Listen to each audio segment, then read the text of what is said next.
First time UPSC tuitions only in Tirumala IAS Institute, Chaitanyapuri. Call చేసి ఇప్పుడే join అవ్వండి. Bird flu virus వ్యాపిస్తున్న నేపథ్యంలో తెలంగాణ ప్రభుత్వం అలర్ట్ అయింది. రాష్ట్రంలో ఒక్క కేసు లేకపోయినా ఇతర పక్క రాష్ట్రాల్లో వైరస్ విజృంభిస్తూ ఉండడంతో ముందు జాగ్రత్తలు పాటిస్తోంది. తెలంగాణ గడ్డపై వైరస్ అడుగు పెట్టకుండా కట్టుదిట్టమైన చర్యలు చేపడుతున్నారు. కోళ్ల రవాణా చేసే వాహనాల్లో పశు వైద్య శాఖ చెక్పోస్టుల వద్ద తనిఖీ చేస్తున్నారు. తెలంగాణ అంతర్రాష్ట్ర సరిహద్దు చెక్పోస్టుల వద్ద పశు వైద్య శాఖ అధికారులు, పోలీసులు సంయుక్తంగా తనిఖీలు చేపడుతున్నారు. అనుమతి లేని కోళ్ల వాహనాలు తెలంగాణలోకి అనుమతించటం లేదు.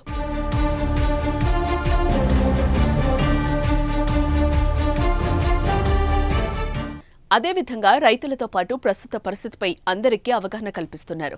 అందుకోసం పశుసంవర్ధక శాఖ కేంద్రాలయం హైదరాబాద్లో హెల్ప్ లైన్ ఏర్పాటు చేశారు. అనుమానాలు నివృత్తికి, వైరస్పై అవగాహన కోసం 0402331487 నెంబర్లో సంప్రదించాలని అధికారులు తెలిపారు. అలాగే రాష్ట్ర వ్యాప్తంగా 1300 సత్వర స్పందన బృందాలను ఏర్పాటు చేశారు.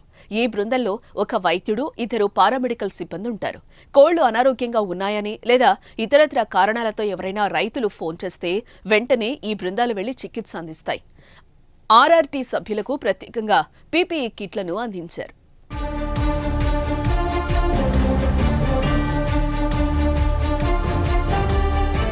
బర్డ్ ఫ్లూతో పాటు మరికొన్ని వైరస్ల కారణంగా కోళ్లు మరణిస్తూ ఉండడంతో అంగన్వాడీ కేంద్రాల్లో చిన్నారులు, గర్భిణీలు, బాలింతలకు అందించే కోడిగుడ్లను నిలిపివేయాలని భావిస్తున్నారు.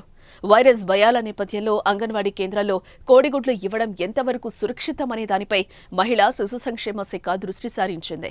దీనిపై పశుసంవర్ధక శాఖ లేఖ రాయగా అంగన్వాడీ టీచర్లు, హెల్పర్ల ద్వారా వైరస్, దానివల్ల కలిగే దుష్పరిణామాలపై లబ్ధిదారులకు అవగాహన కల్పించాలని సమాధానమిచ్చారు. ఇదే అంశాన్ని తెలియజేస్తూ జిల్లా సంక్షేమాధికారులకు మహిళా శిశు సంక్షేమ శాఖ సర్క్యులర్ పంపింది. మరోవైపు మహిళా శిశు సంక్షేమ శాఖ పరిధిలోని చిన్నపిల్లల సంరక్షణ కేంద్రాలు, సర్వీస్ హోమ్స్లోనూ చికెన్ను నిలిపివేసినట్లు అధికారులు చెప్పారు.